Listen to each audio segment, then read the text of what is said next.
লাস ভেগাসে এক অনন্য সম্মানে ভূষিত হলেন বিশ্ববিখ্যাত পপস্টার ব্রুনো মার্স। 10 এপ্রিল শহরের বিখ্যাত লাস ভেগাস স্ট্রিপে এক বর্ণাঢ্য প্যারেডের মাধ্যমে তাকে ঘোষণা করা হয় new king of Las Vegas হিসেবে। দীর্ঘদিনের সঙ্গীত যাত্রায় এই ঘটনাটিকে বিরল সম্মানের চোখে দেখেছেন ব্রুনো মার্স। কেমন ছিল সেই বর্ণিল আয়োজন, তা নিয়ে থাকছে এবারের প্রতিবেদন। ব্রুনো মার্স একজন বিশ্বখ্যাত আমেরিকান গায়ক গীতিকার, যিনি আধুনিক পপ, R&B ও সোল মিউজিককে একসঙ্গে মিশিয়ে নিজের আলাদা স্টাইল বা জনরা তৈরি করেছেন। তার প্রাণবন্ত স্টেজ পারফরমেন্স, শক্তিশালী কণ্ঠ এবং ক্লাসিক রেট্রো স্টাইল মিউজিকের জন্য তিনি বিশ্বজুড়ে অসাধারণ জনপ্রিয়তা অর্জন করেছেন।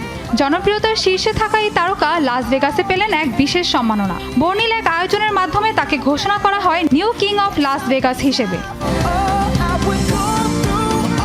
গোলাপি লো রাইডার গাড়িতে 2 শো গার্লকে পাশে নিয়ে পুরো স্ট্রিপ জুড়ে তার এই শোভাযাত্রা ঘিরে ভিড় জমায় শত শত ভক্ত।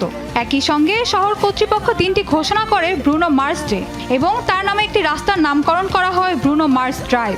এই সম্মানকে ঘিরে উচ্ছ্বাস প্রকাশ করে ব্রুনো মার্স বলেন, শুরুতে সবাই বলেছিল ভেগাসে যেতে না, কিন্তু আমি এই শহরকে ভালোবেসে এসেছি।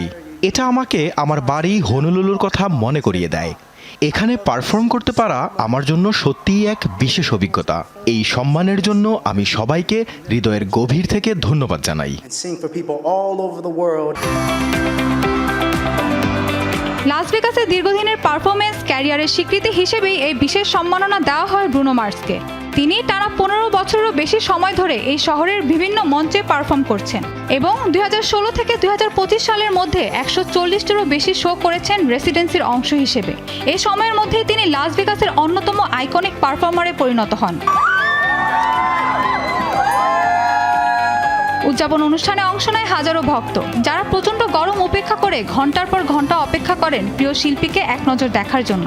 অনুষ্ঠানের শেষে ব্রুনো মার্স তার ব্যান্ড দি হুলিগানসকে নিয়ে সংক্ষিপ্ত পারফরমেন্সও দেন, যা তার আসন্ন গ্লোবাল রোমান্টিক ট্যুরের একটি ঝলক হিসেবেও ধরা হয়।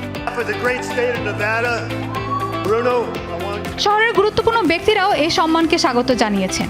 পাশাপাশি তিনি লাস ভেগাস চিলড্রেন্স হাসপাতালের জন্য $1 মিলিয়ন অনুদানেরও ঘোষণা দেন।